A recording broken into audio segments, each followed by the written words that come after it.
Saya tutup. Wabillahi taufiq wal hidayah. Wassalamualaikum warahmatullahi wabarakatuh. Waalaikumsalam warahmatullahi wabarakatuh.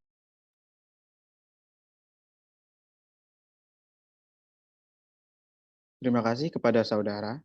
Diingatkan kembali kepada teman-teman semua, nantinya akan ada absensi di akhir acara, yaitu dengan cara mengirimkan screenshot dan buatlah link yang sebelum jam 23.59 malam ini.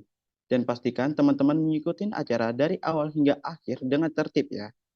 Acara selanjutnya, pengenalan program studi teknik informatika yang akan disampaikan oleh kakak dan abang dari perwakilan setiap program studi jurusan teknik informatika. Baik, langsung saja untuk pengenalan program studi yang pertama adalah dari program studi teknik informatika yang akan disampaikan oleh Bang Raja Muhammad Farhan dari program studi teknik informatika. Kepada Bang Farhan, disilakan. Oke, baik. Terima kasih Bang Mido atas kesempatannya. Sebelumnya saya perkenalkan lagi. Nama saya Raja Muhammad Farhan Saputra dari kelas IF3 pagi dari Prodi Informatika. Untuk hari ini saya akan menjelaskan Prodi D3 Teknik Informatika.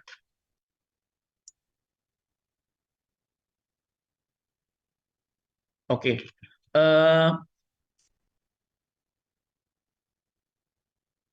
Apa sih yang teman-teman pasti teman-teman masuk informatika tuh karena ada sebabnya gitu.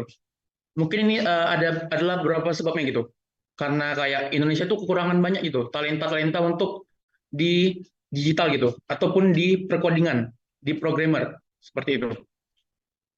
Oke, akan saya jelaskan dari awal sejarahnya itu prodi informatika. Jadi di 2000 itu namanya itu bukan informatika. Jadi nama itu adalah aplikasi perangkat lunak atau APL. Di 2008 itu diganti menjadi prodi informatika karena itu dia menjadi vokasi, makanya menjadi teknik. Di 2021 itu diimplementasikan PBL atau yang teman-teman sering dengar itu project based learning. Dan juga di 2023 ini akan diituin CDIO. Oke, berikut adalah profil kelulusan. Profil kelulusan ini sama aja kayak nanti yang teman-teman akan jadi gitu. Teman-teman bakal menjadi apa gitu. Teman-teman bisa menjadi software developer atau pengembang aplikasi yang untuk mengumpulkan kebutuhan merancang dan membuat aplikasi sesuai kode standar development dan testing. Dan juga bisa menjadi sistem administrator atau pengelola sistem atau aplikasi, jaringan, perangkat komputer, server, dan sistem operasi. Seperti itu. Oke, jadi Prodi F itu merupakan pendidikan vokasi di jenjang diploma 3 atau D3, yaitu gelar kelulusan itu adalah AMDT atau Alih Madya Teknik. Untuk masa studi normal itu adalah 6 semester. Untuk SKS itu disediakan untuk lulus itu ada 108 SKS yang untuk tidak ada nilai E-nya. Tapi karena ada pergantian kurikulum di 2023 menjadi 113. Untuk IPK semester 2 itu minimalnya 1,5. Kalau tidak mencapai minimal tersebut, itu bakal langsung di DO. Dan untuk masa studi itu maksimal 5 tahun atau 10 semester. Oke, jadi ini adalah tahapan perkuliahannya. Jadi itu di D3 itu pasti 3 tahun. Jadi untuk tahun pertama itu ada pengenalan dasar dan mini PBL. Terus untuk tahun kedua itu ada penguatan skill dan pembuatan produk, yaitu PBL itu, Project Based Learning. Dan juga tahun ketiga itu ada namanya magang dan TA. TA itu tugas akhir. Jadi mengimplementasikan pada real life gitu, kepada yang betul-betul di dunia gitu. Oke. Jadi kurikulum PRIF itu ada yang berbasis CDOI atau Conceive, Design, Implement, Operate. dan fokus ke PBL atau Project Based Learning.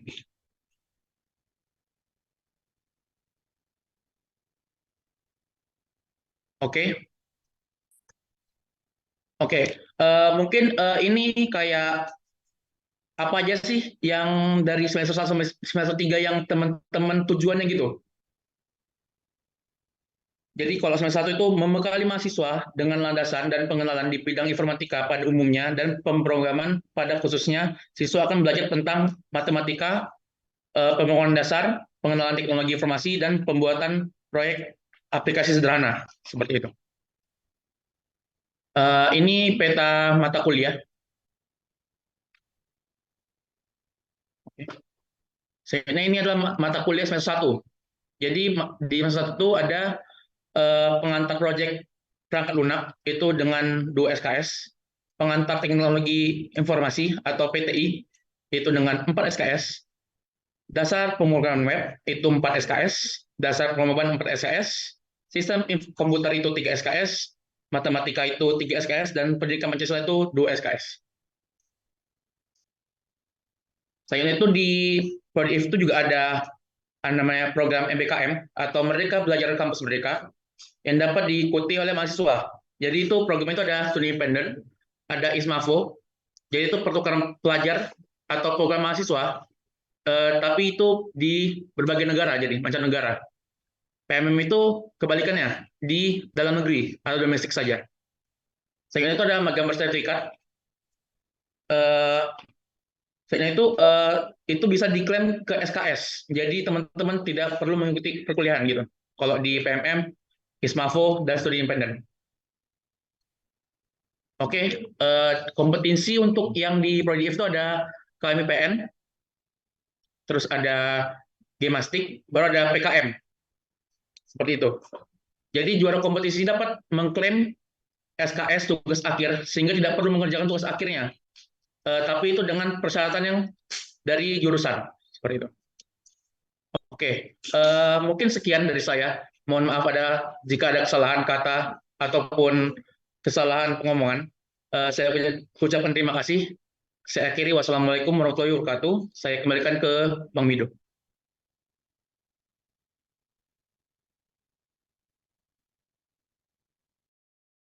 Terima kasih kepada Bang Farhan. Selanjutnya yaitu pengenalan program studi yang kedua adalah dari program studi multimedia dan jaringan yang akan disampaikan oleh Kak Agni Pinasih dari program studi multimedia dan jaringan. Kepada Kak Agni, disilahkan.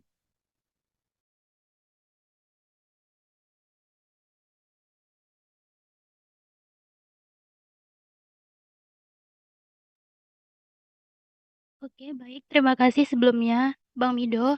Oke, perkenalkan nama saya Agni Pinasih dari Prodi Multimedia dan Jaringan.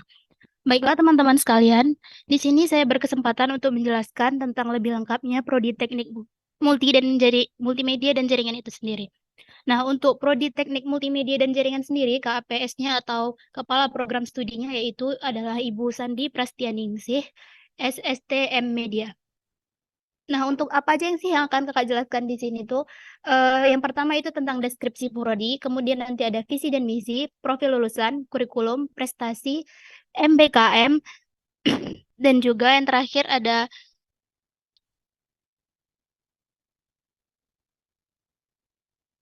Oke, baik, langsung saja saya masuk kepada deskripsi prodi. Untuk prodi Teknik Multimedia dan Jaringan sendiri, itu sudah ada sejak bulan Mei tahun 2012. Untuk gelar yang akan didapatkan teman-teman untuk menempuh Prodi Multimedia dan Jaringan sendiri yaitu Sarjana Terapan atau STR. Untuk mahasiswa Prodi Multimedia dan Jaringan sendiri menempuh perkuliahan selama 8 semester atau 4 tahun. Nah, untuk baru-baru ini Prodi Multimedia dan Jaringan sendiri sudah memiliki sertifikat akreditasi dari LAM Infocom pada tahun 29 Maret 2023 dan berlaku sampai 29 Maret 2028. Oke, selanjutnya visi dan misi program studi sendiri diambil dari kolaborasi antara visi dan misi program studi Politeknik Negeri Batam dan juga jurusan Teknik Informatika itu sendiri. Untuk visinya, menjadikan program studi vokasional yang bermutu, unggul, adaptif, inovatif, dan bermitra erat dengan industri dan masyarakat di bidang multimedia. dan Jaringan untuk mendukung Indonesia maju dan sejahtera di 2045. Untuk misi program studi multimedia dan jaringan sendiri yaitu aktif dalam proses kreasi, penyebaran, dan penerapan sains dan teknologi di bidang multimedia dan jaringan melalui layanan pendidikan tinggi vokasi dan penelitian terapan yang bermutu, terbuka, relevan, dan berkolaborasi erat dengan masyarakat dan industri dengan penerapan tata kelola institusi yang baik untuk kehidupan bangsa yang lebih baik. Selanjutnya, profil lulusan. Nah, profil lulusan ini sama seperti prospek kerja yang akan teman-teman lakukan ke depannya setelah lulus dari program multimedia dan jaringan itu sendiri. Yang pertama, itu ada untuk kode profil lulusan 1, teman-teman tuh bisa menjadi graphic designer. Nah, ngapain aja sih di graphic designer tuh? Nanti teman-teman bisa mengilustrasikan prinsip dasar desain, mengoperasikan perangkat lunak desain itu sendiri. Kemudian untuk kode profil lulusan 2 sendiri, teman-teman dapat menjadi seorang fotografer. Fotografer nantinya akan mengidentifikasi permintaan klien sesuai dengan penggunaan jasa yang ditawarkannya untuk mengelola pra-pemotretan, mengelola pemotretan, mengelola pasca pemotretan, dan menganalisis biaya produksi.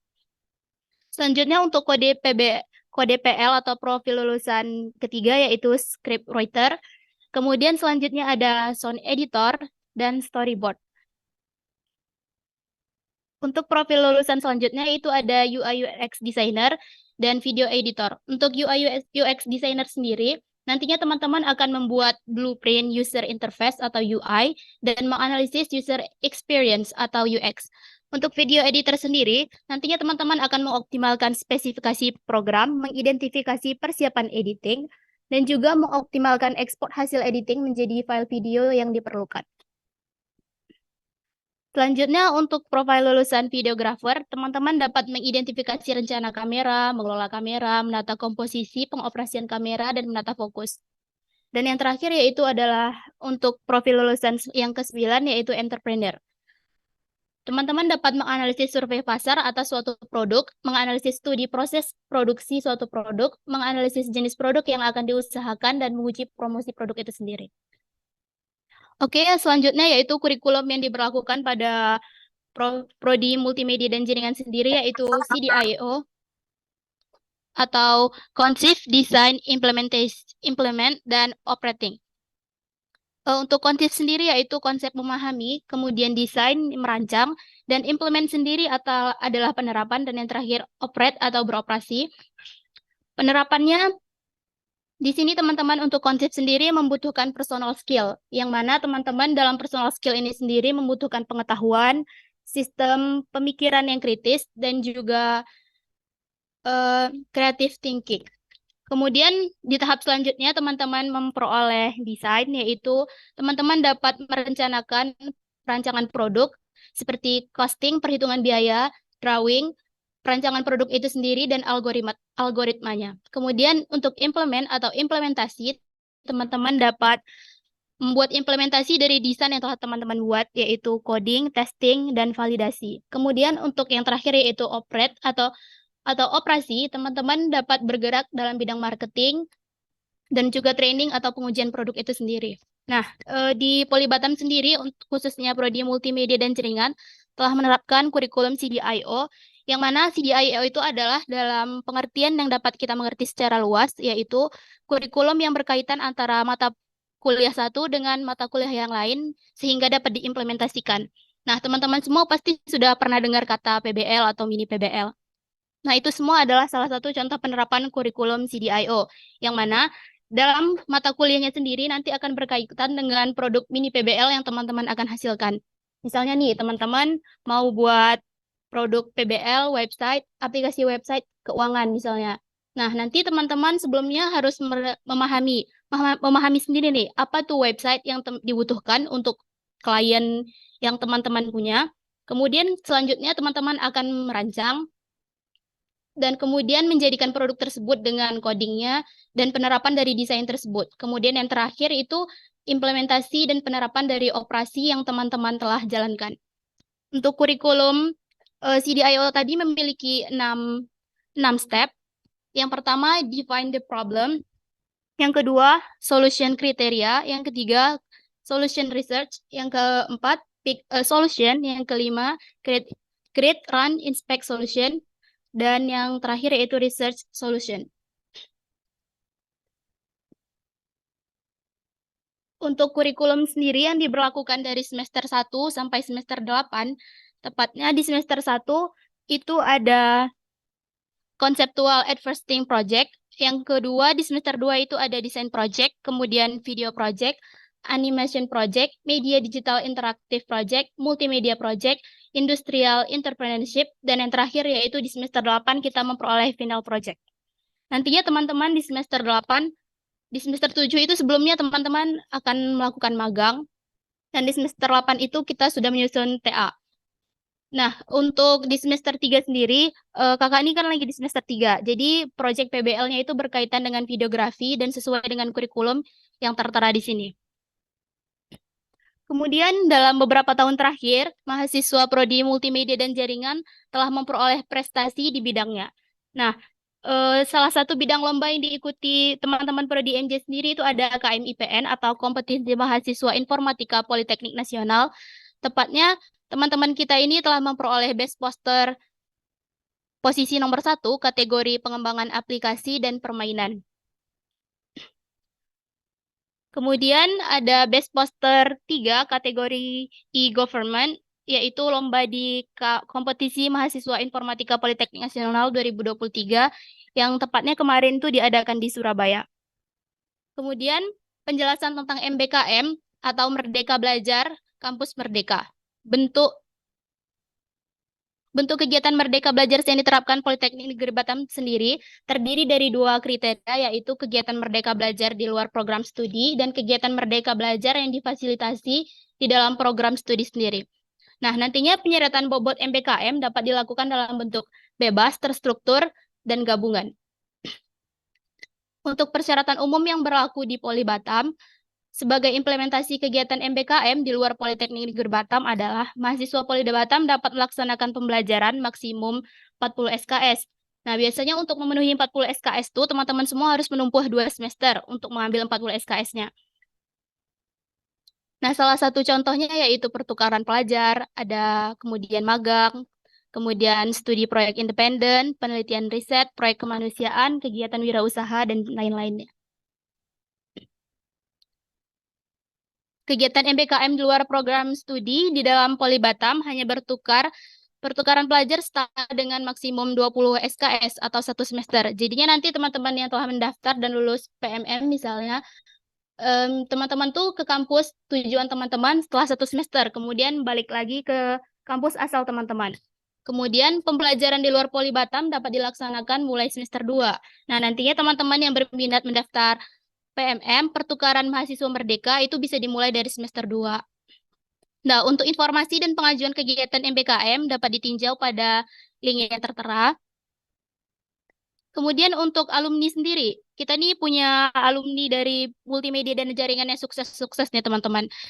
Misalnya dari ada Kak Nur Ismi Wahyudiani. Beliau merupakan owner Mimi Samade. Kemudian ada Abang Prayoga Dinata, yaitu owner Pobo Soccer. Kemudian ada Kak Patricia Alimi dari author line webtoon. Dan juga Bang Muhammad Fauzi Ardi dari 3D Layout Consultant Animasi Fight Point di Malaysia. Oke teman-teman, untuk informasi lebih lanjutnya, teman-teman dapat mengetahui dari media sosial Politeknik Negeri Batam, jurusan IF Poli Batam, dan juga Multimedia dan Jaringan Politeknik Negeri Batam. Oke, sekian penyampaian dari Prodi Multimedia dan Jaringan. Lebih dan kurangnya saya mohon maaf. Selanjutnya saya kembalikan kepada Bang Mido. Terima kasih kepada Kak Agni.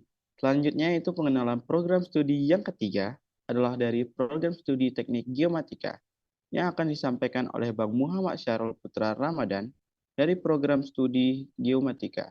Pada Bang Syarul, disilahkan.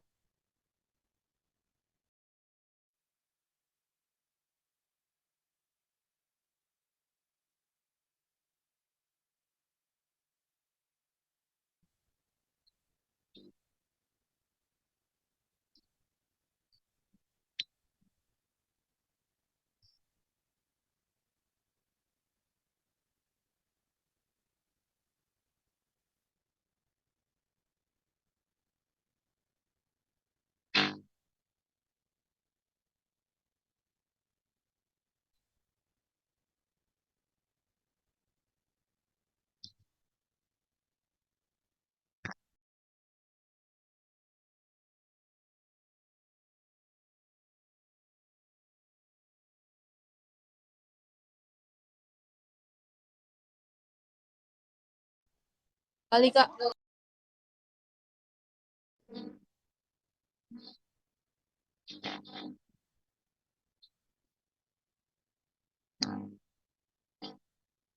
Halo teman-teman, saya Muhammad Syarif Ramadan, bisa dipanggil Syahrul. Saya dari Prodi Teknologi Geomatika semester 3 reguler pagi. Nah, saya di sini sebagai pemateri dari program studi Teknologi Geomatika.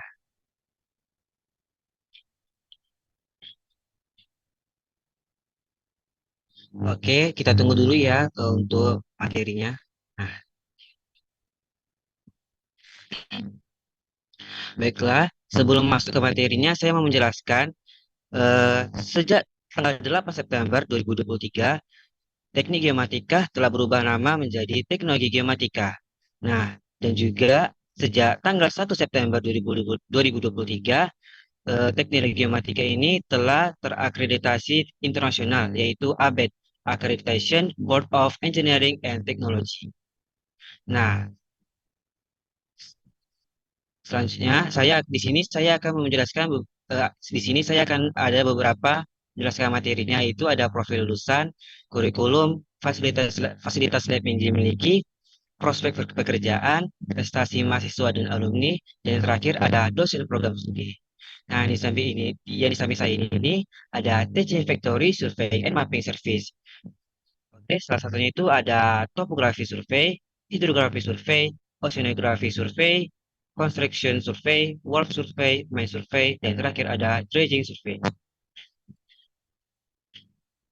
Nah, di sini ada profil lulusan dari teknologi geomatika. Di sini juga ada posisi pekerjaannya, yaitu ada teknisi survei terestis, lalu ada teknisi pengindaran jauh, lalu ada juga teknisi media survei hidrografi. Nah, di sini juga ada nih kompetensi informasi spasialnya. Nah, teman-teman bisa lihat sendiri ya. Di sini juga ada nih posisi pekerjaan apa saja yang lulusan dari tiga, yaitu ada teknisi fotografi, lalu ada teknisi sistem informasi kritis, dan terakhir ada surveyor kewilayahan sosial ekonomi budaya. Di sini juga ada nih kompetensi pada SKS IT informasi geospasial. Nah, teman-teman bisa lihat dengan sendiri ya. Nah, di sini ada nih kurikulum dari teknologi matematika 3 dan 5. Nah, untuk apa? Nah, ini nih mata kuliah itu ada pengantar geomatika, matematika geodesi, teknologi proyeksi peta, survei teoretis dasar, keselamatan kesehatan dan kerja, lalu yang terakhir ada agama sebagai mata kuliah umum.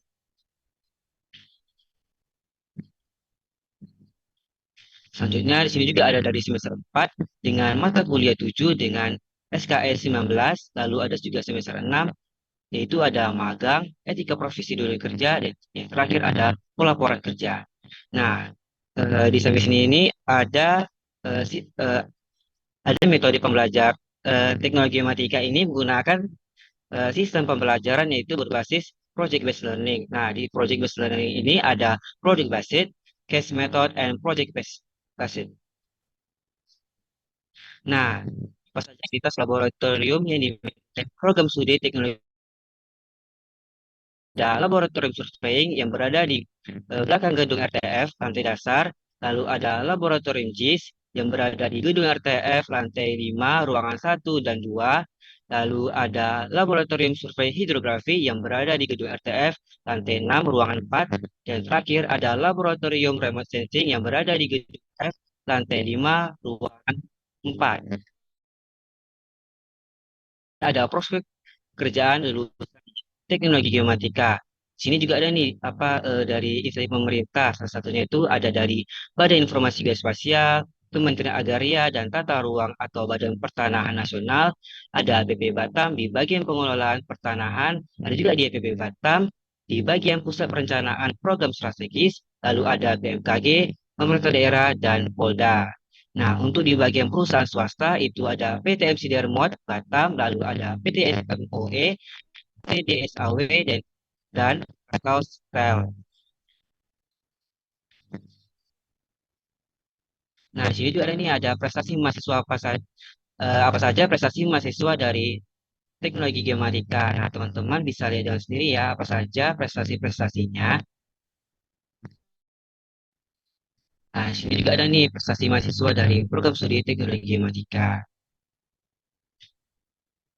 Nah, di sini ada para alumni yang tersebar di seluruh perusahaan Indonesia. Salah satunya itu ada Arif Binsar Tampu Bolon, STRCom sebagai ASN Polri. Juga ada Rika Seprianto, AMDcom sebagai ASN. Nah, teman-teman bisa lihat sendiri ya, para alumni yang tersebar di seluruh perusahaan Indonesia. Nah, di sini juga ada nih nama-nama para dosen dari teknologi geomatika. Oke, di sini ada Bapak Sudha Irawan, SPD SI MSc sebagai Kepala Jurusan Teknik Informatika. Lalu ada Ibu Siti Nurcayati sebagai Ibu Ibu Siti Nurcayati STMSc sebagai Sekretaris. Lalu ada Kepala Program Studi Teknologi Geomatika yang terbaru yaitu Bapak Foroki Didas Prasarandi yang baru dilantik pada 21 Agustus 2023. Nah, untuk Bapak Muhammad Zainuddin Lubis SAKMSI ini, dia lagi menjadi Kepala Program Studi Teknologi Geomatika dikarenakan telah menjadi mahasiswa Shanghai Ocean University untuk menempuh pendidikan dokter. Nah, selanjutnya ada juga para dosen ini. Fianto Agustin, Bapak Arif Rozikin, Bapak Wenang Anugroho, Ibu Lutfia Ratnasari, dan yang terakhir ada Bapak dosen Satria Bayuaji. Yang selanjutnya ini ada dosen laporan, yaitu yang pertama ada Bapak Rizky Widi Pratama AMDcom, dan yang terakhir ada Bapak contoh produk-produk dari hasil dari mahasiswa teknologi geomatika. Yang pertama itu ada peta suhu permukaan laut, yang kedua ada peta kontur, yang ketiga ada master plan yang dihasilkan dari aplikasi CAD, lalu yang terakhir yang di bawah ini ada SketchUp juga. Nah, di sini ada nih produk paten sederhana yang teknologi geomatika, yaitu alat pengumpul sampah laut energi panen surya. Oke, sekian dari saya. Bila ada salah kata, mohon dimaafkan. Saya kembalikan ke MC.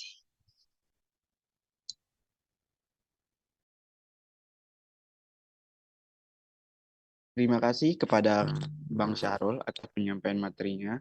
Selanjutnya itu pengenalan program studi yang keempat adalah dari program studi animasi yang akan disampaikan oleh Kak Talita Salsabila dari program studi animasi. Kepada Kak Talita, disilahkan.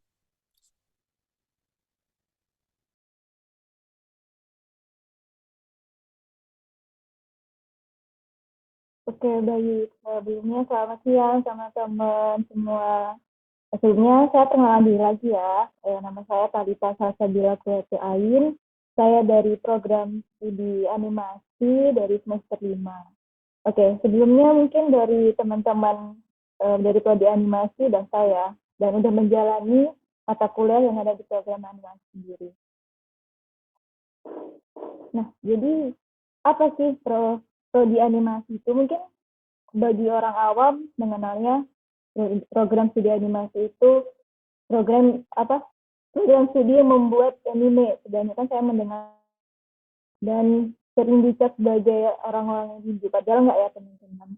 Nah, jadi untuk proses lulusan sendiri dari animasi itu banyak. Nah, seperti ada konsep artis, animator, rigged artis, sayat artis, 3D modeler, kemudian ada rigger, lighting artis, effect artis, compositor, animasi supervisor.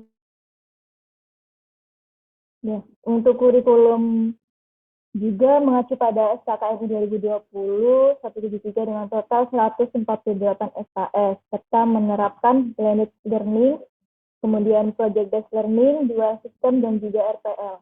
Nah, untuk teman-teman sendiri teman-teman mahasiswa baru, itu sudah menerapkan kurikulum baru.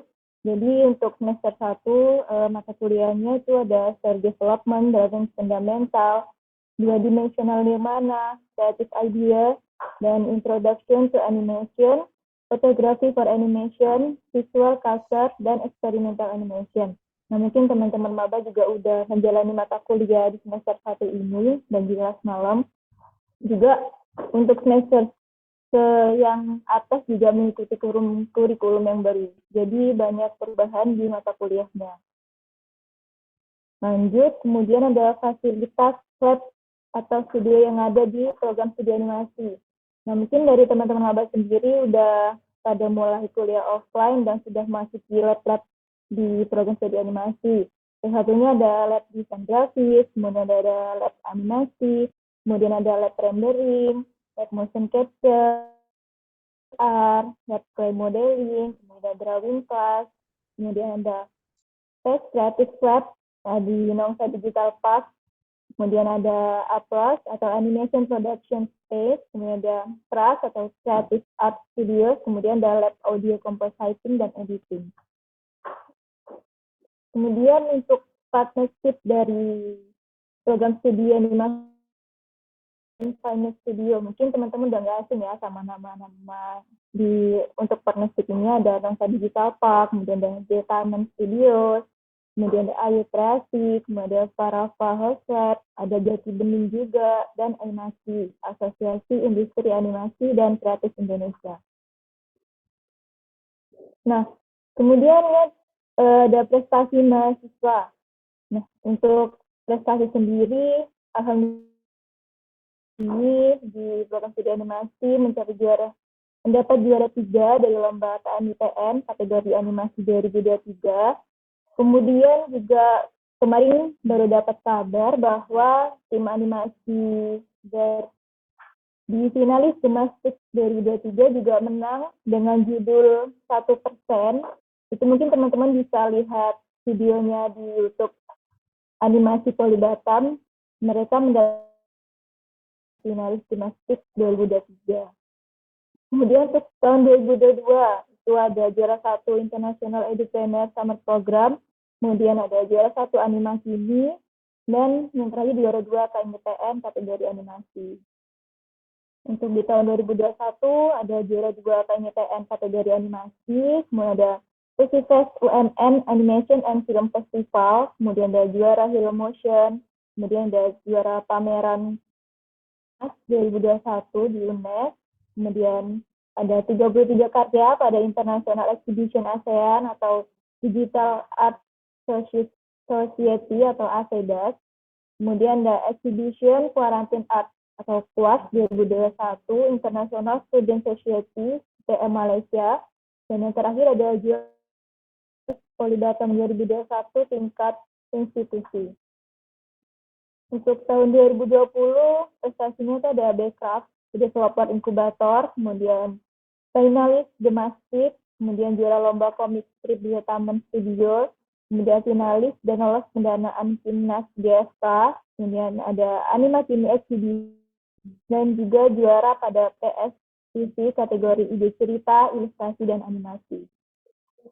Di tahun 2019, itu ada juara 2 kewirausahaan mahasiswa Indonesia, kemudian ada juara 3 seleksi daerah Provinsi Kepulauan Riau calon kompetitor ASC 2019 Dinas Tenaga Kerja dan Transmigrasi Provinsi Kepri,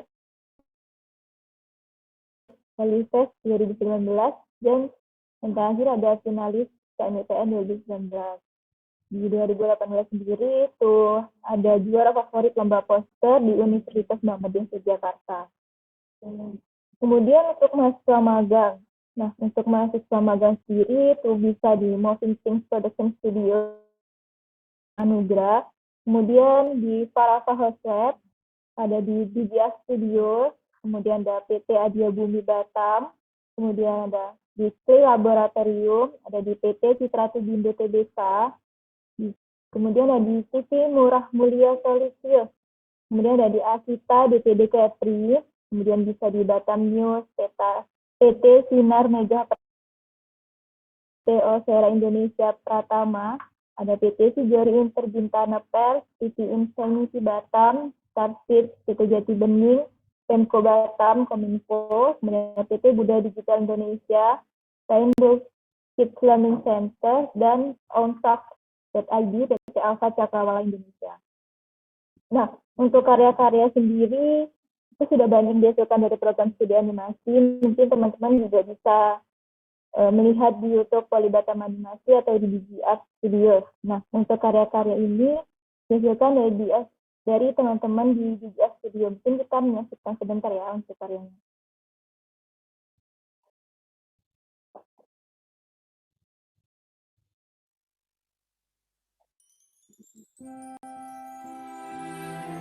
Hari begitu cerah, angin sepoi-sepoi berhembus dengan lembut, dan burung-burung berkicau riang. Tapi di sebuah sudut di hutan yang luas, ada suara tangisan yang menyayat hati. Seorang kakek yang sedang berjalan pulang bertanya kepada anak itu, "Siapa namamu? Mengapa kamu menangis?" "Aku Gadis.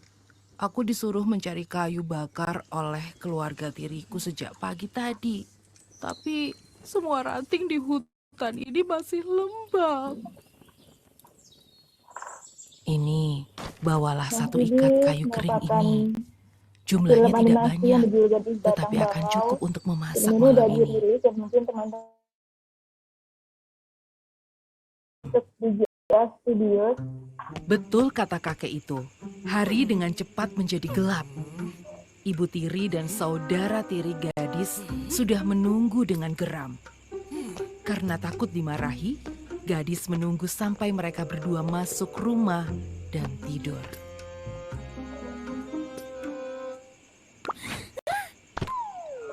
Dalam pembuatan film ini juga kita Kayu dibagi kering dua dari divisi. kakek jatuh ke Itu ada sumur. yang membuat aset, Bagaimana kemudian ini? ada yang bagian rigger atau yang pergerakan animasinya, kemudian ada Tiba-tiba yang pembuatan sebuah ide keajaiban ceritanya dan juga terjadi. storyboard, dan juga ada editing final akhir.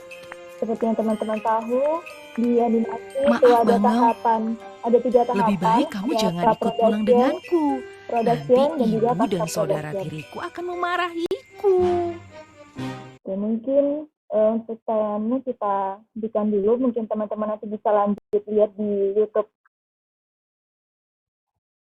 Kemudian ada karya Cici Sia. Nah, mungkin dari teman-teman udah nggak asing ya sama yang namanya Cici Sia sendiri. Nah, Cici Sia ini merupakan karya dari program studi animasi juga yang bekerja sama dengan Batik Girl yang dari luar negeri internasional. Mungkin kita lihat di sini cara pembuatan karya Cici Sia sendiri.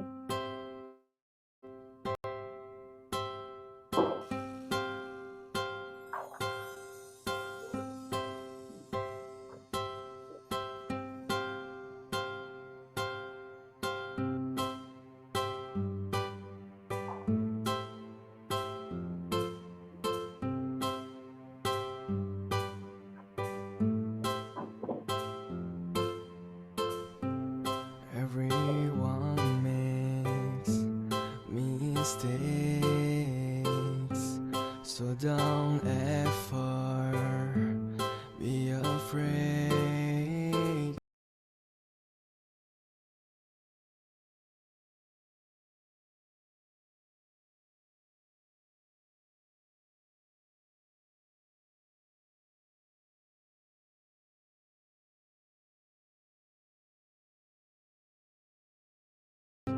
Said you Teman-teman, jadi Cici Sia ini ada 3 episode, dan untuk yang episode season 3 itu udah ada It's a bad di channel YouTube. Mungkin teman-teman bisa lihat dari season 1 dulu agar tahu jalan ceritanya seperti step apa. and don't be worried, 'cause I will paint you blue sky. Promise me Nomor don't ini let it merupakan behind the scene die, and we'll animasi Cici Sia. stay Banyak tahapan ya teman-teman.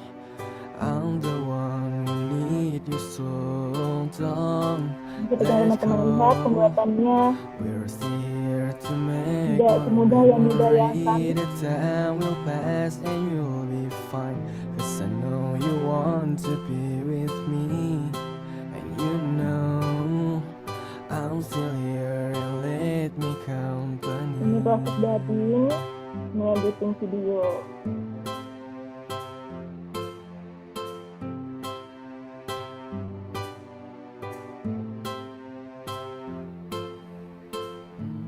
We can write new story, best the end of old stories. But no, all you have to do is stay with me. I'm the one who needs so don't let Nah, di pembuatan versi visual ini juga melibatkan dari beberapa prodi, tidak hanya animasi. Ada dari multimedia juga. Jadi VCC ini merupakan proyek gabungan.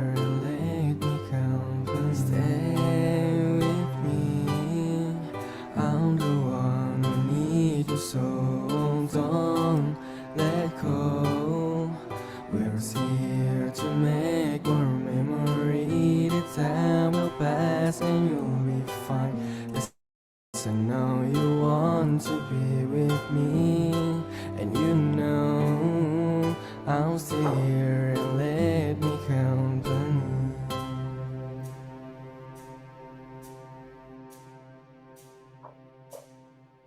Oke, mungkin kita bisa lanjut ke video yang selanjutnya. Ini karya-karya dari teman-teman animasi juga di dunia Sketchbox, Sketchbox.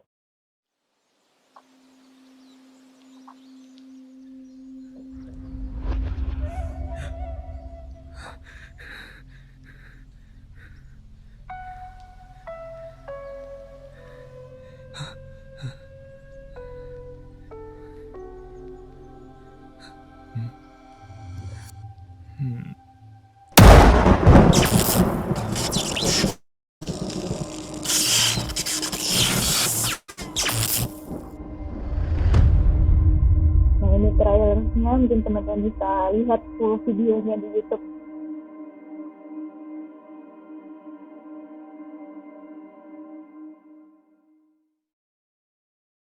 Oke, mungkin itu saja yang dapat saya sampaikan untuk pengenalan program studi animasi. Ini ada Muto sendiri, ada programasi bersama animasi, editan prestasi. Mungkin sekian dapat saya sampaikan. Saya mohon maaf apabila ada kesalahan kata. Saya ucapkan terima kasih. Saya kembalikan ke MC. Terima kasih.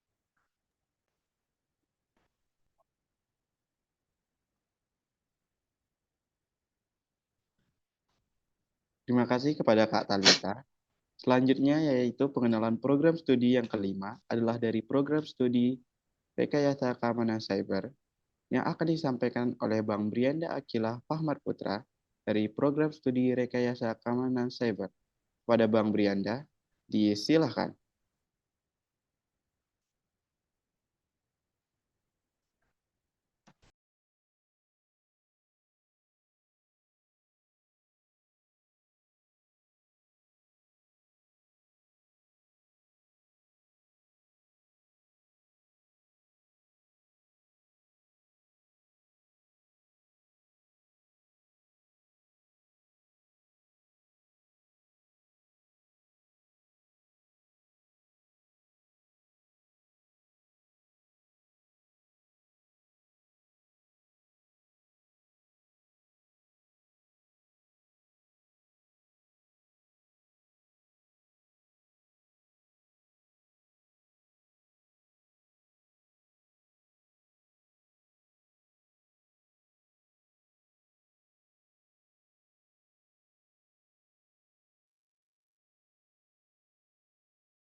Sama Bang Brianda Kilafama Putra dari Prodi Rekayasa Keamanan Cyber. Seperti yang PPT teman lihat semuanya, Abang dari Rekayasa Keamanan Cyber. Nah, apa aja sih untuk PPT kali ini? Di sini ada 6 penjelasan. Yang pertama itu ada program studi, yang kedua roadmap pengembangan keunggulan program studi, yang ketiga analisis kesenjangan, yang keempat pengembangan pendekatan PBL, yang kelima pengembangan PCT, dan yang terakhir pengembangan CSOC. Oke, di sini sudah nampak terlihat ada beberapa artikel yang di mana itu masih menjadi kelemahan di Indonesia. Salah satunya itu adalah kebocoran data.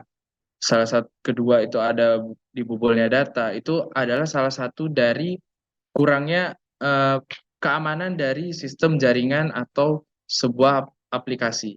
Dan di mana hacker atau peretas bisa mengambil data dan sesuka hati membagikan atau membuat menjadi keuntungan pribadi. Selanjutnya yaitu kebutuhan ketenaga kerjaan dari keamanan cyber. Nah, teman-teman sudah pasti tahu apa sih prodi keamanan cyber itu dan lain-lain. Nah, teman-teman juga di Indonesia ini masih kurangnya sumber daya manusia di keamanan cyber. Contohnya di grafik yang teman-teman bisa lihat itu masih perlu dibutuhkan dari ketenaga kerjaan di keamanan cyber dan salah satunya itu mendapatkan gaji yang lumayan fantastis. Bisa dilihat dari gambar yang teman-teman lihat. Untuk selanjutnya itu ada data center di Batam. Nah, itu pertama ada Glins, yang kedua itu ada Nongsa Digital Park, yang ketiga ada Moratelindo, yang keempat yaitu Newfish Batam Data Center, yang kelima ada IDC Batam, yang keenam yaitu IT Center BP Batam, dan yang terakhir ada Badan Deteksi Sinyal Batam. Jadi teman-teman nggak usah ragu, di Batam sudah ada beberapa database atau kerjaan untuk program studi rekayasa keamanan cyber ini. Nah, selanjutnya itu ada timeline atau perjalanan dari prodi RKS ini sendiri. Yang pertama itu ada dari forum diskusi-diskusi santai atau kebutuhan apa sih yang dibutuhkan di prodi RKS ini.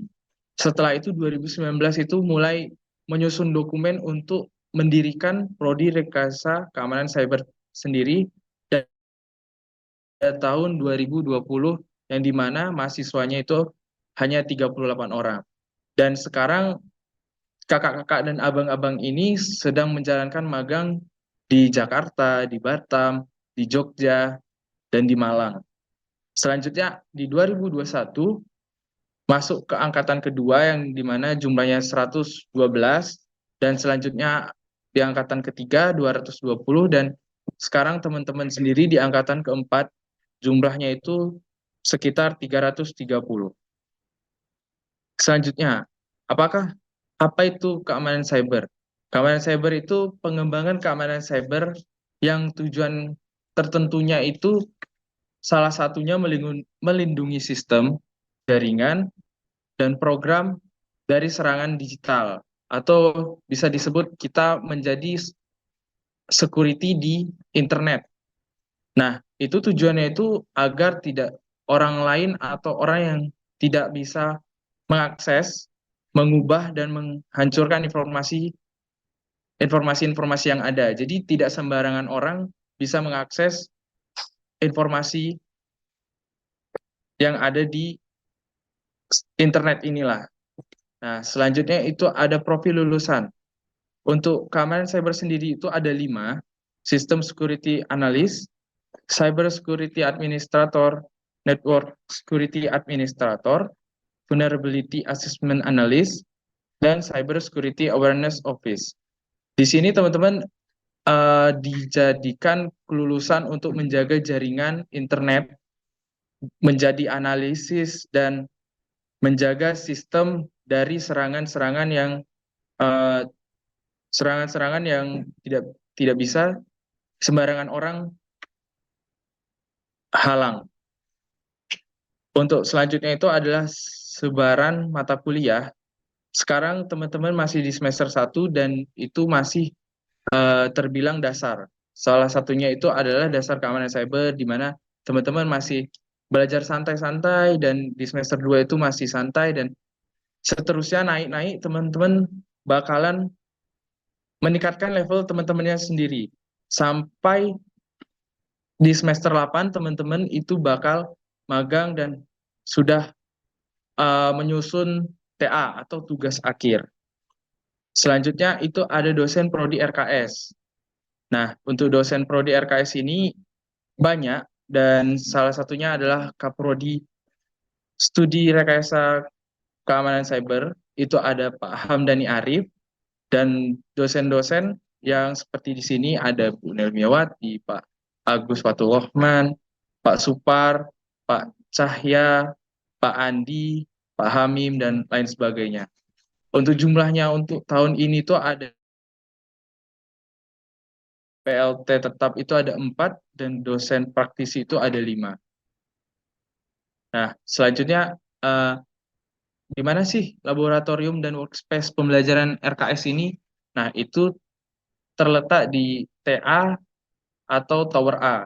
Nah, di sini tuh ada salah satunya tuh Data Security Privacy Lab, Attack and Defense Lab, Command Center, Cyber Physical System Security, dan Cyber Forensic Lab. Untuk tempatnya sendiri itu di lantai 10 dan lantai 11.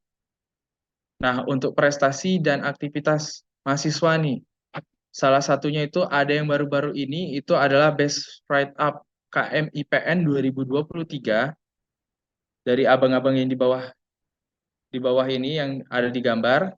Ada juga juara 1 keamanan jaringan di KM IPN 2022 tingkat nasional, dan kegiatan aktivitas seperti seminar, bincang keamanan cyber, keikut serta pada ajang gemastik, kegiatan workshop Capture the Flag.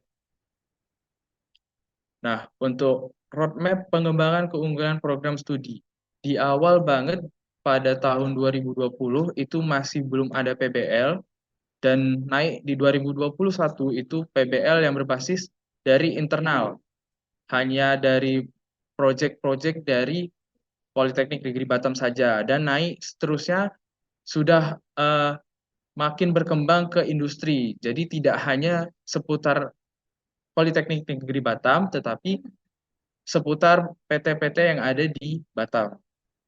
Nah, untuk analisis kesenjangan sendiri, untuk kondisi saat ini itu Prodi RKS baru berdiri tahun 2020, dan masih aktif angkatan 2020 dan 2021, dan dosen-dosen besar prodi masih belum memiliki kualifikasi atau sertifikasi bidang keamanan cyber. Untuk gap-nya itu belum ada lulusan,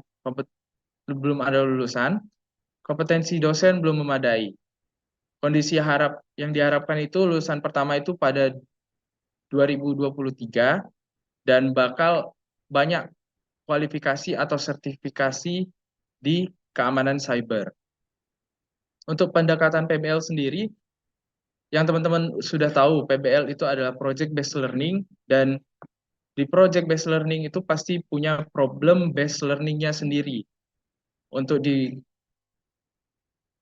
rekayasa keamanan cyber itu ada network security problem, software security problem, hardware security problem, security awareness problem, dan lain-lainnya. Masih banyak yang lain. Nah, untuk pendekatan PBL selanjutnya itu ada dari diri sendiri. Jadi, teman-teman itu diharapkan untuk belajar tidak hanya dari dosen dan tugas-tugas.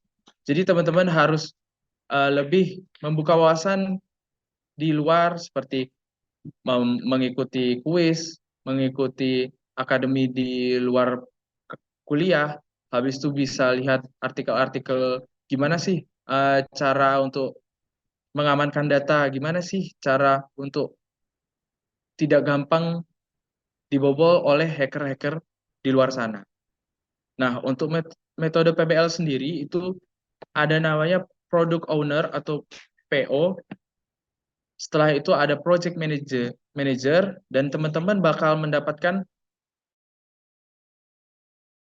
sampai 12 mahasiswa, dan itu bakal ada 5 tim. Setelah itu setiap tim itu mendapatkan project manager masing-masing, tidak ada yang double. Nah, selanjutnya itu adalah ekosistem CSOC. Nah, di CSOC ini ada proses, people, dan teknologi. Seperti bisa dilihat dari infrastruktur, dari orang-orang di CSOC-nya, dari mahasiswa, dosen, dan mitra-mitra, dan kurikulum yang dibawakan.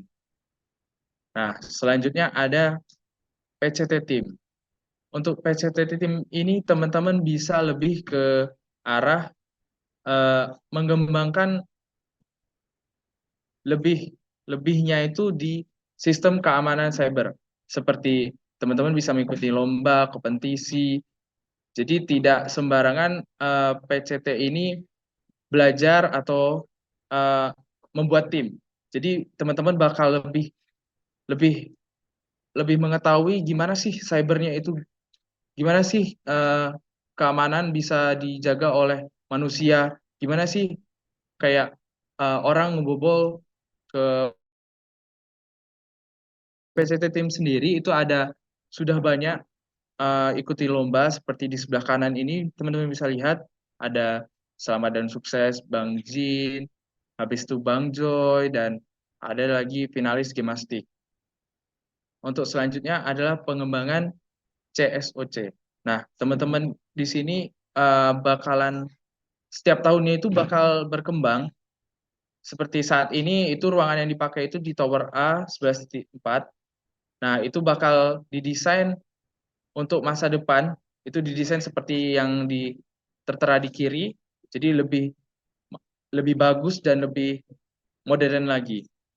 Nah, yang terakhir itu ada akademi dan certification.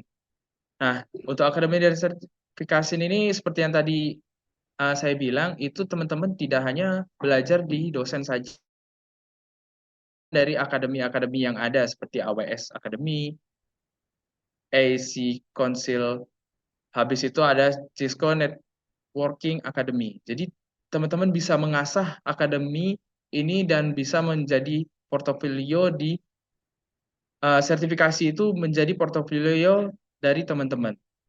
Gitu. Mungkin segitu aja presentasi dari Abang dari RKS Poli Batam. Terima kasih, Abang kembalikan ke MC.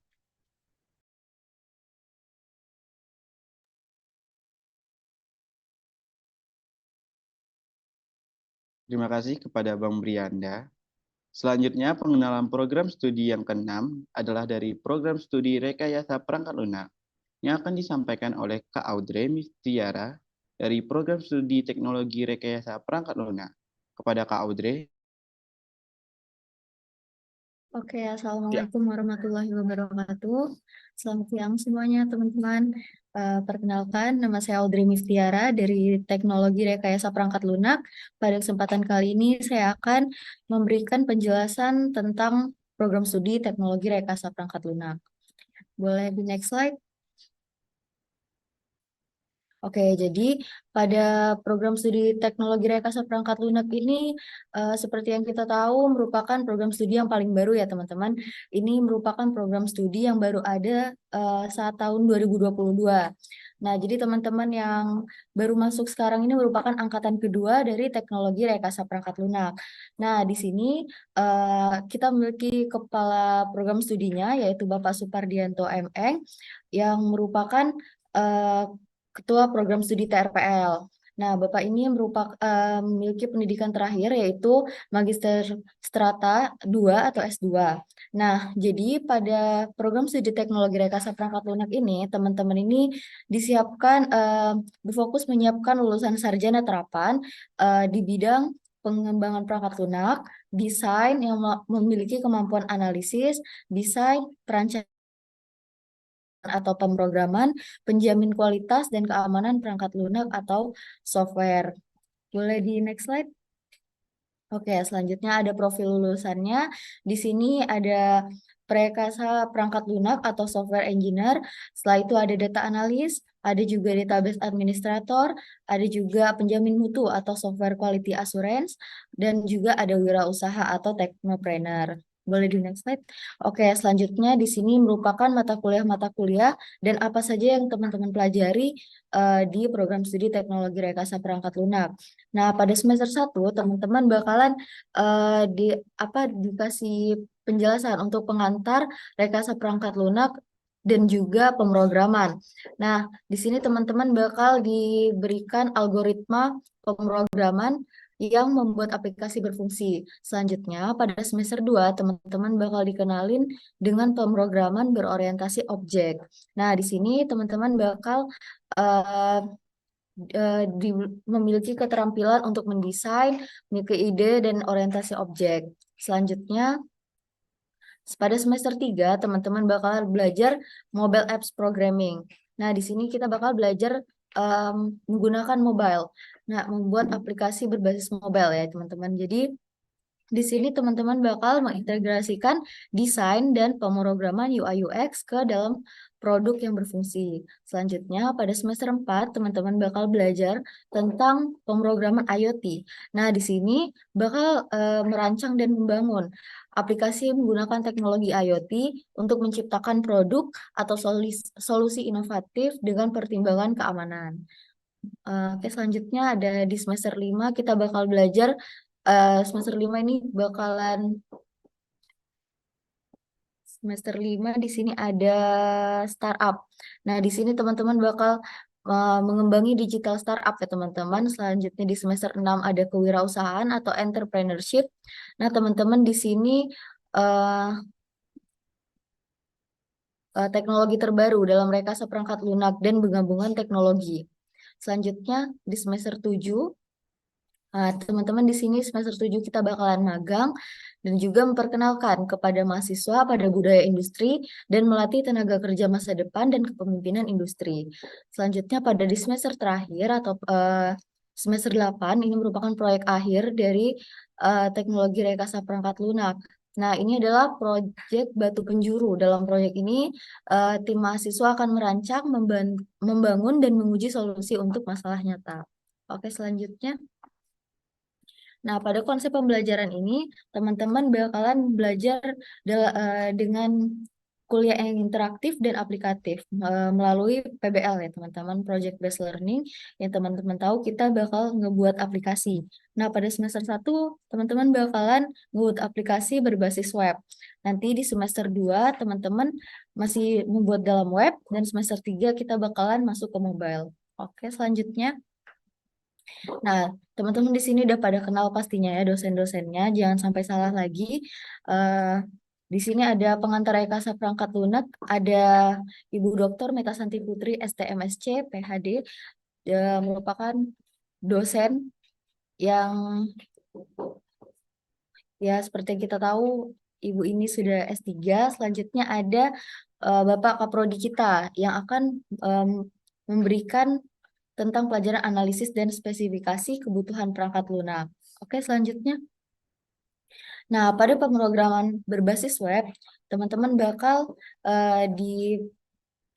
bakal belajar dengan Bapak Noper Ardi, SPDMN.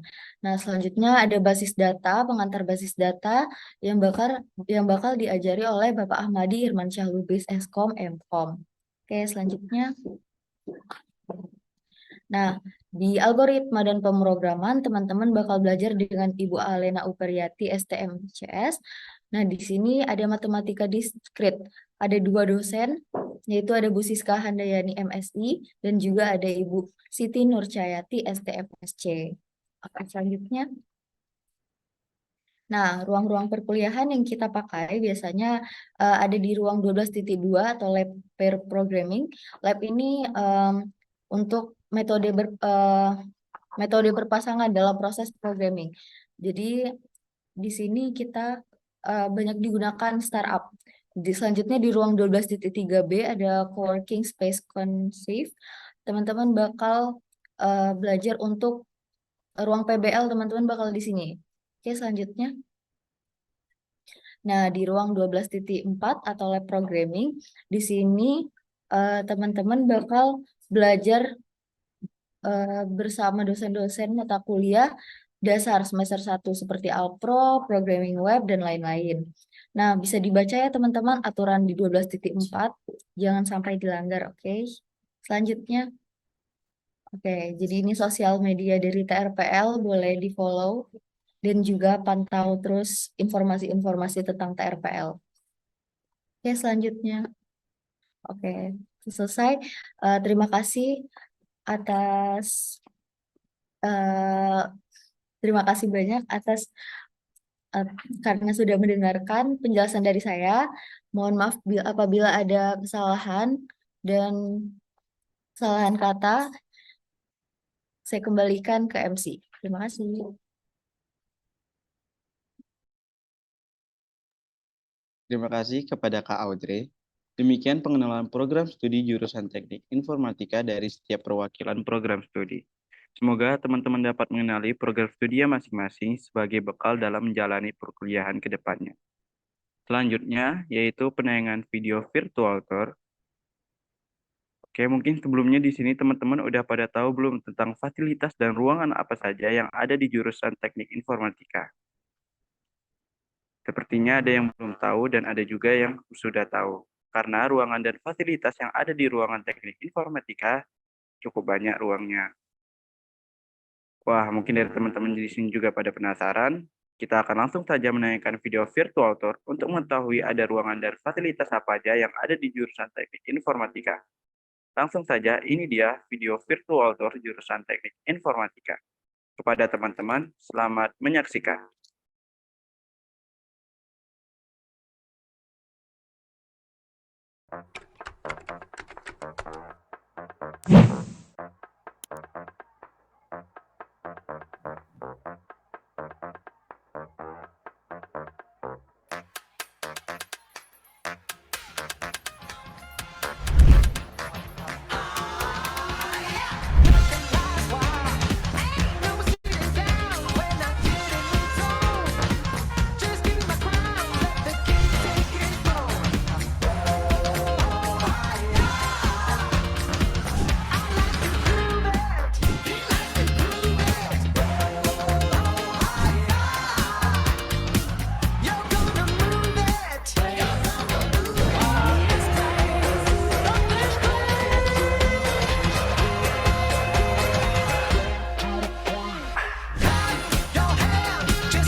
Nah, itu dia penayangan video virtual tour dari jurusan Teknik Informatika.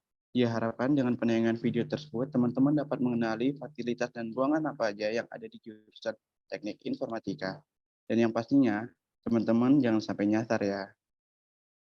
Baik, selanjutnya kita bakalan sharing mengenai seputar tata cara perkuliahan, mulai dari perizinan kuliah maupun pengurusan administratif lainnya, yang akan disampaikan oleh Kak Nada Fitriani Syahningrat.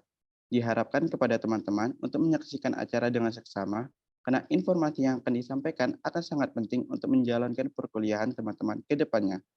Oke, langsung saja kepada Kak Nada, disilahkan.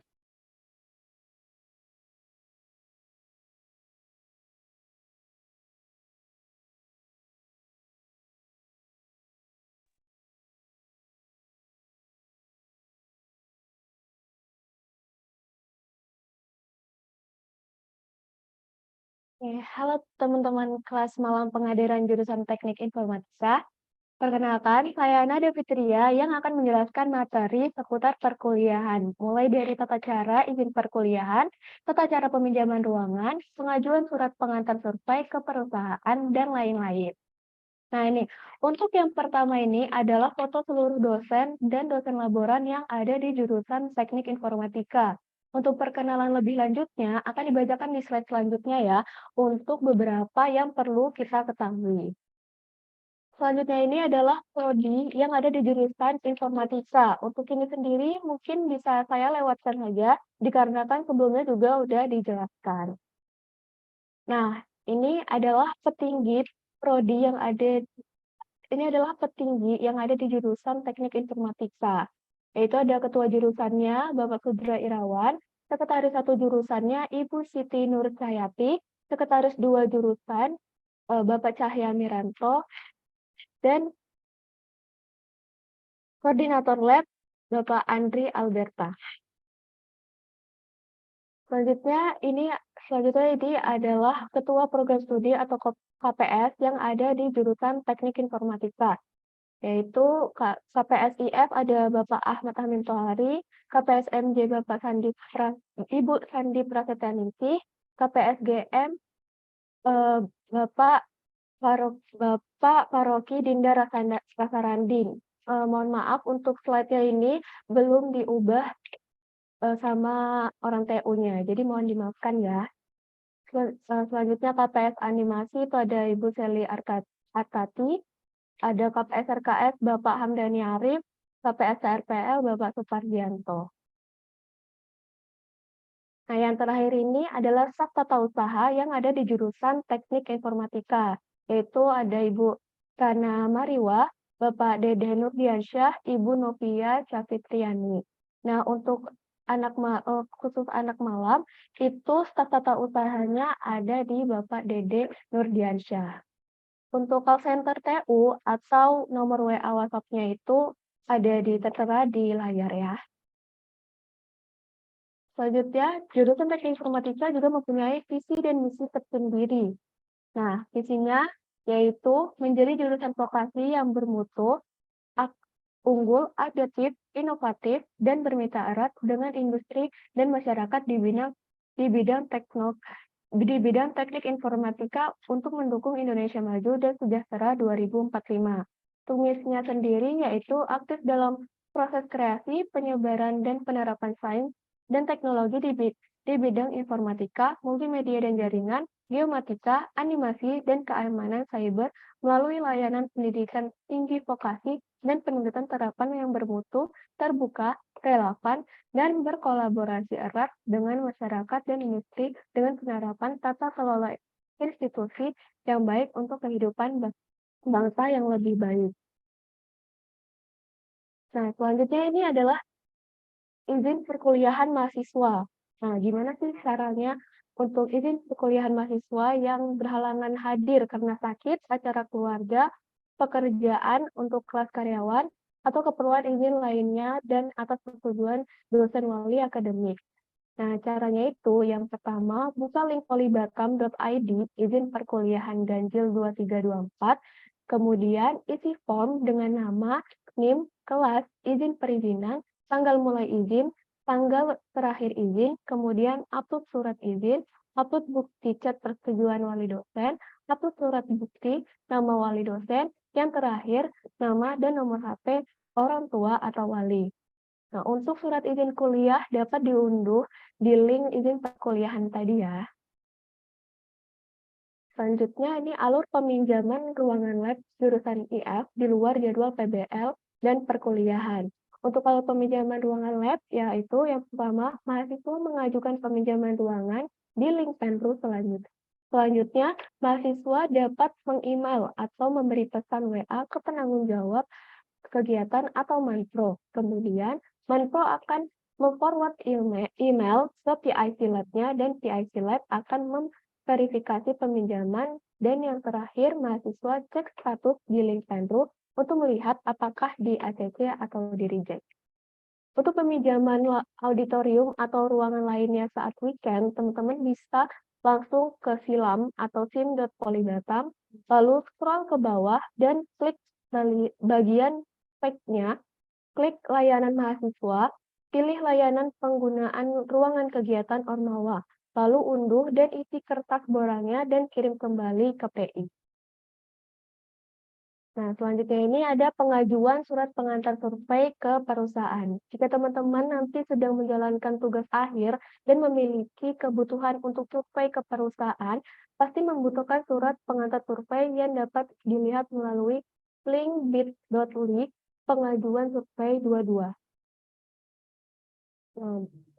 Yang terakhir, ini ada alur yudisium, jurusan Teknik Informatika. Bagi mahasiswa sendiri, untuk yudisiumnya bisa mengumpulkan berkas tugas akhir atau TA di kita. Ketika status pengumpulannya sudah lengkap, maka mahasiswa bisa menghubungi wali dosen untuk melakukan prayudisium, kemudian memverifikasi data diri di SIM Polibatam setelah melakukannya dengan wali dosen tersebut. Nah, untuk informasi lebih lanjutnya, bisa melalui media sosial jurusan Informatika Polibatam, yaitu ada di https://if.polibatam.ac.id, ada Instagramnya di jurusan_if.polibatam, ada YouTube-nya juga di jurusan Teknik Informatika Polibatam, nomor WhatsApp-nya atau call center TU-nya, dan juga bisa ke ruangan kesekretariatan di gedung utama, lantai 7, ruang 703. Nah, mungkin itu saja yang dapat saya sampaikan. Mohon maaf bila ada kesalahan penyebutan kata. Mohon dimaafkan. Cukup sekian dari saya. Terima kasih. Saya kembalikan ke MC.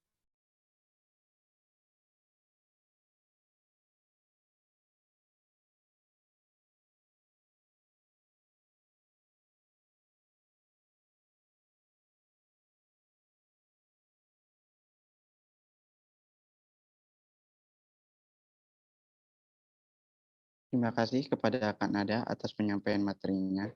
Selanjutnya kita bakal masuk ke acara selanjutnya, yaitu penyampaian, yaitu sesi, maaf saya ulangi, selanjutnya kita akan masuk ke sesi tanya jawab. Untuk pertanyaan sendiri itu akan langsung dijawab oleh pemateri, dan untuk melakukan pertanyaan sendiri, teman-teman harus melakukan raise hand terlebih dahulu. Ketika sudah dipersilakan, teman-teman dapat memperkenalkan diri terlebih dahulu dengan menyebutkan nama dan kelas. Untuk pertanyaan, teman-teman wajib melakukan raise hand dan nanti akan ditampung terlebih dahulu. Kepada teman-teman yang ingin bertanya, dipersilahkan.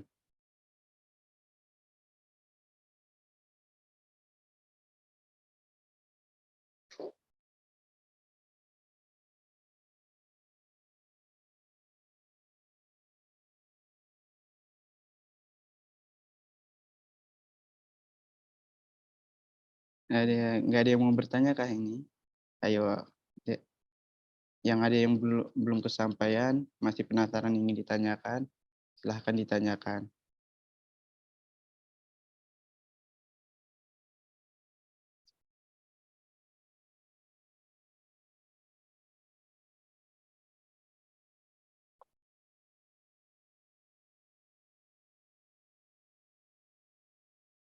Oke, ada satu yang bertanya dari Hakim Amiro.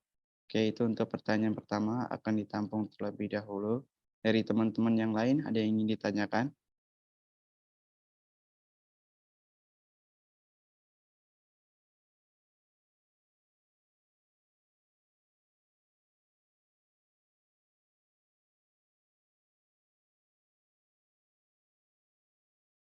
Jika tidak ada yang bertanya, kita mungkin akan jawab terlebih dahulu pertanyaan dari Amirul Haki, yaitu untuk sistem magang itu gimana ya, Kak? Untuk sistem mungkin pertanyaan ini akan dijawab oleh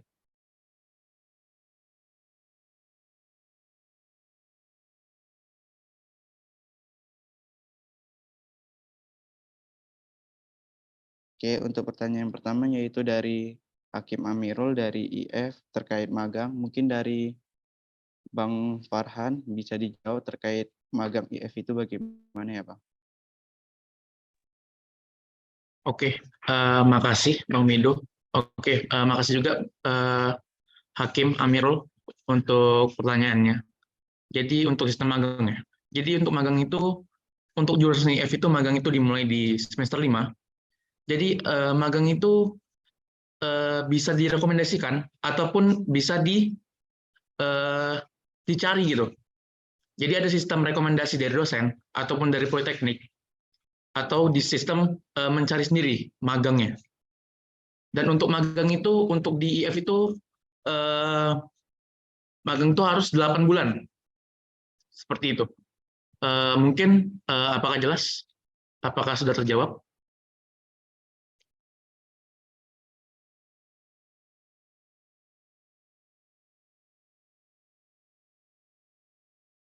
Oke, baik. Terima kasih, Hakim Mido. Terima kasih. Terima kasih Bang Farhan atas penjelasannya. Dari teman-teman yang lain ada yang ingin bertanya? Untuk peminjaman barang seperti kamera itu sistemnya sama ya Kak, seperti peminjaman ruangan. Oke, untuk pertanyaannya itu terkait bagaimana cara borang alat ya. Untuk pertanyaan tersebut dari teman-teman panitia silahkan dijawab. Halo, halo. Sebelumnya suara saya masuk nggak ya? Masuk Bang. Oke, jadi ada tadi pertanyaan dari Rio Ayubi. Itu pertanyaan untuk peminjaman barang seperti kamera itu sistemnya sama ya Kak? Oke, untuk peminjaman barang itu H-1 ya teman-teman. Untuk peminjaman barang, kenapa H-1 itu karena beda untuk yang nge-ACC-nya. Tapi teman-teman harus tetap ngomong sama manajer proyek atau dosen penanggung jawab. Seperti itu. Kalau untuk peminjamannya itu masih sama, cuman kalau ruangan kan untuk H-2 dan minimal H-2 itu untuk pinjam. Nah, kalau untuk barang sendiri itu bisa di H-1. Gitu teman-teman. Apakah terjawab? Untuk Rio Al-Ayubi, apakah terjawab? Oke. Terima kasih atas jawabannya Bang. Berikutnya yaitu ada pertanyaan terkait bagaimana pengisian laporan PBL di website Siap PBL. Dari teman-teman panitia ada yang ingin bantu jawab?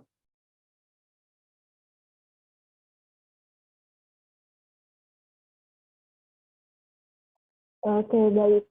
Sebenarnya saya ingin menjawab untuk pertanyaan dari Vanessa Faradipa. Untuk cara pengisian laporan PBL di website Siap PBL-nya bagaimana ya, Kak? Oke, jadi untuk pengisian laporan PBL sendiri itu nanti kita setiap pertengahan semester bakal ada asesmen untuk PBL. Nah, jadi teman-teman itu harus menunjukkan progres sampai mana PBL-nya, baru nanti hasilnya itu baru di-upload di Siap PBL-nya.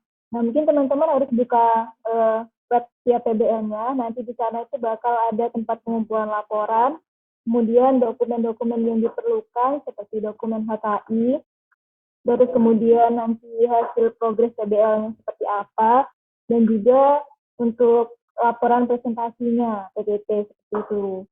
Dan untuk pengisiannya itu nanti bakal ada modul yang diberikan dari Siap Kaprodi.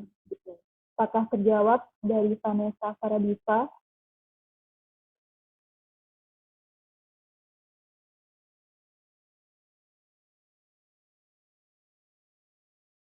Oke, baik. Terima kasih. Saya kembalikan ke MC. Oke, terima kasih atas jawabannya, Kak. Selanjutnya itu ada pertanyaan terkait untuk mahasiswa malam, apakah bisa mengikuti MBKM seperti PMM atau ISMAFO? Dan jika bisa, apakah kita boleh mengikuti lebih dari 2 kali? Contohnya PMM ditambah studi independen. Dari teman-teman panitia, ada yang mau bantu jawab?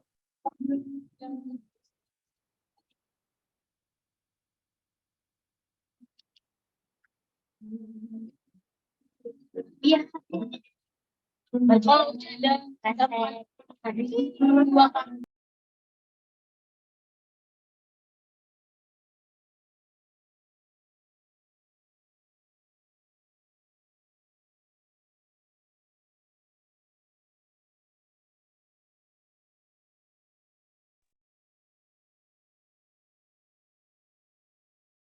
Oke, halo-halo. Suara saya kedengaran nggak ya? Oke, untuk pertanyaannya itu adalah mahasiswa malam apakah bisa mengikuti MBKM seperti PMM, ISMAFO, dan apakah kita boleh mengikuti lebih dari 2 kali. Nah, untuk kelas malam itu tetap masih bisa untuk mengikuti MBKM dan mungkin untuk persyaratannya itu memang dari program Kampus Merdeka itu ada yang berbeda-beda mulai semesternya gitu.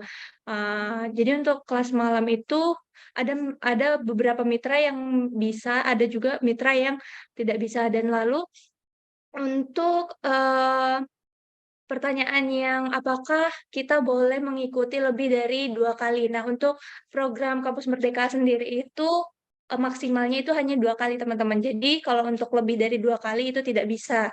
Memang udah maksimalnya itu 2 kali saja untuk mengikuti Kampus Merdeka. Dan jangan khawatir juga untuk mahasiswa malam itu memang tetap bisa kok mengikuti program dari Kampus Merdeka seperti PMM, ISMAFO, dan yang lain-lainnya. Oke, mungkin apakah terjawab?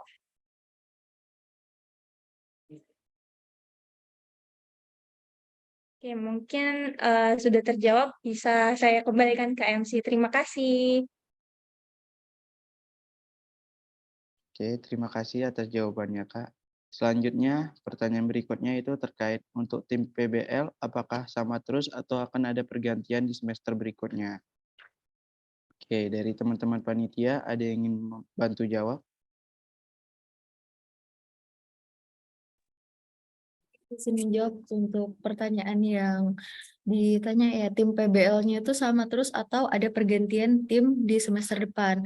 Nah, itu kembali ke teman-teman asal prodinya, itu gimana ketentuan dan kebijakannya.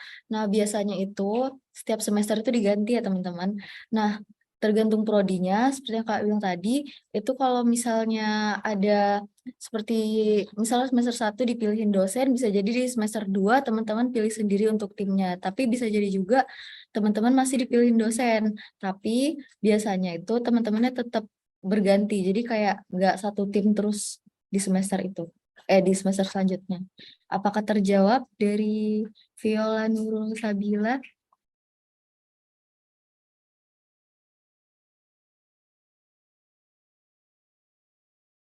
Oke, terima kasih kembali.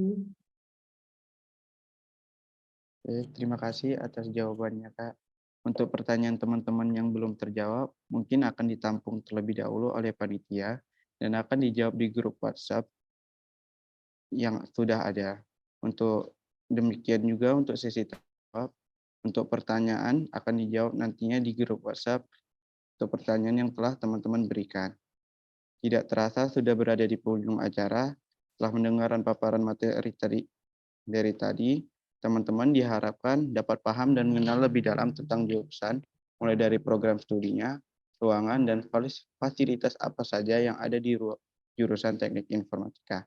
Dan yang paling penting, teman-teman juga telah mengetahui yang harus ditaati selama perkuliahan berlangsung. Diingatkan kembali, teman-teman jangan lupa untuk screenshot kegiatan hari ini dan membuat ringkasan mengenai kegiatan hari ini, yang nantinya akan dikumpulkan ke dalam absensi teman-teman. Batas akhir pengumpulan sendiri adalah jam 23.59 malam ini. Baiklah, sebelum acara berakhir, ada baiknya kita berdoa terlebih dahulu. Agama masing-masing, berdoa dimulai. Selesai. Baik, agar tetap semangat, kita tagline dulu dong. Untuk teman-teman, boleh diaktifkan mic-nya. Jika nanti saya katakan salam informatika, dari teman-teman akan menjawab keep spirit. Dari teman-teman bisa diaktifkan mic-nya. Oke, langsung saya pimpin. Sambut salam dari saya, salam informatika. Spirit. Salam informatika. Spirit. Salam informatika. Spirit. Recording stop. Baik, saya Rahmat Mido Recording in selaku pembawa acara pamit undur diri. Apabila ada kesalahan kata dan perbuatan. Assalamualaikum warahmatullahi wabarakatuh. Waalaikumsalam warahmatullahi wabarakatuh. Waalaikumsalam. Terima kasih. Terima kasih, Kak. Info. Terima kasih, Kak. Info loker. Semuanya. Sini Bang, sama gua, Bang. Aku cinta Poltek. Bang,